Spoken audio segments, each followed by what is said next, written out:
Well, hello there, YouTube.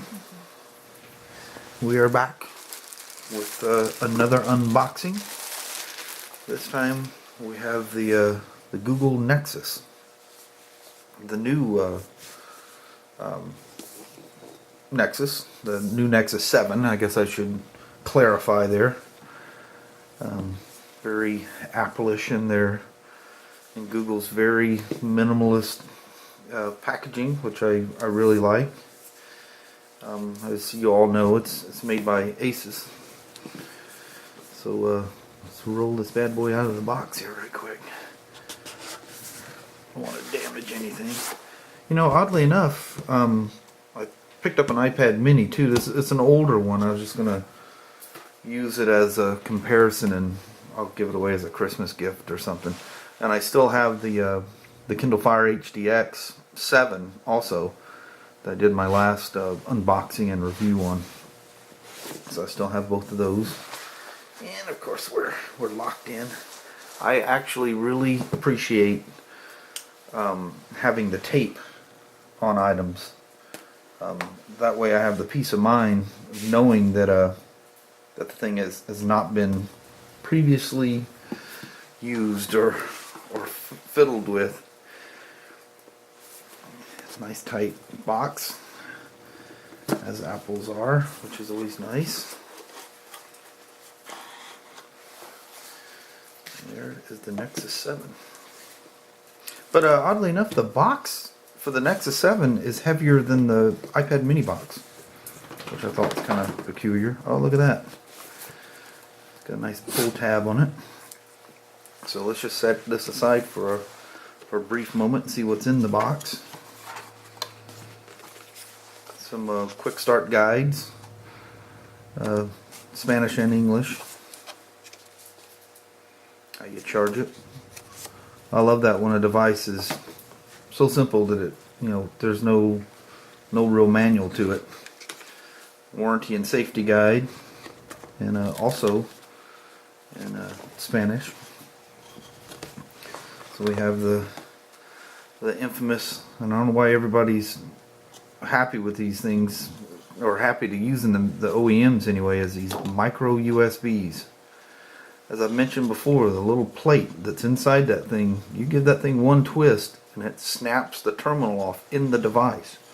The cord itself is not weak, it's the plug-in. You compare that to a USB mini, not a micro mini, but a mini, and way more robust. But as you guys have probably all seen and read, looks like we're going to have a new standard, which is going to be very similar. I don't know if it shows a picture. No, very similar to the Lightning port of the iPads.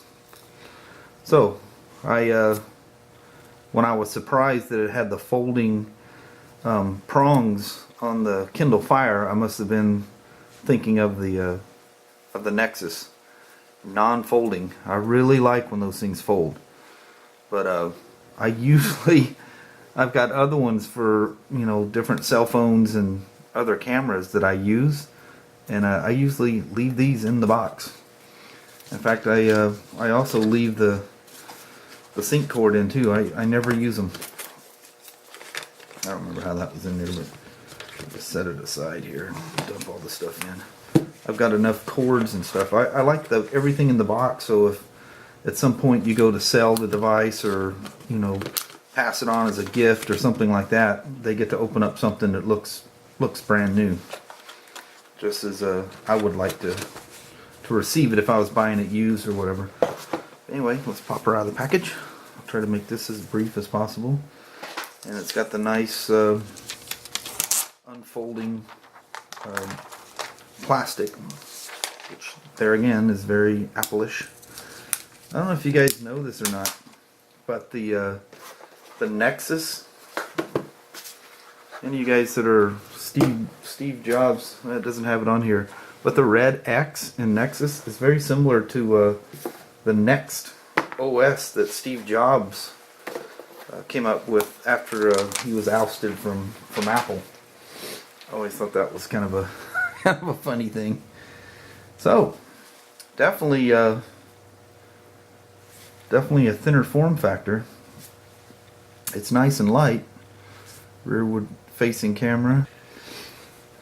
There's your USB mini speakers on the sides. I hear this one doesn't sound as good as the Kindle Fire. But yeah, it feels good. I was messing around with one of my coworkers has the first generation of the Nexus 7, and as I've heard other reports, that kind of perforated back they had on them had a more secure feel to it. This is definitely a slipperier feel. Doesn't seem to be as fingerprint magnet as the Kindle is. You can see where I've wiped it. The thing's filthy. I'll have to get a damp cloth and clean it off. But I do hope this thing has good speakers, or if they're even as close to the Kindle, because I do enjoy. I actually watched several episodes of an old series on Netflix called The Long Way Round, and I just sat there in the chair in the living room and watched it. The screen is very good. Anyway, so that's my unboxing of the new Nexus 7. I'm going to go inside because, as you know, I have very poor Wi-Fi. It doesn't reach all the way out here to the shop.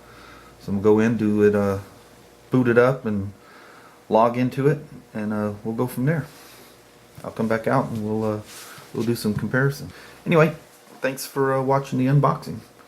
We'll pop the iPad out too, and maybe I'll do a separate thing on that. But this is just going to be an unboxing, just a quickie. All right, thanks for watching.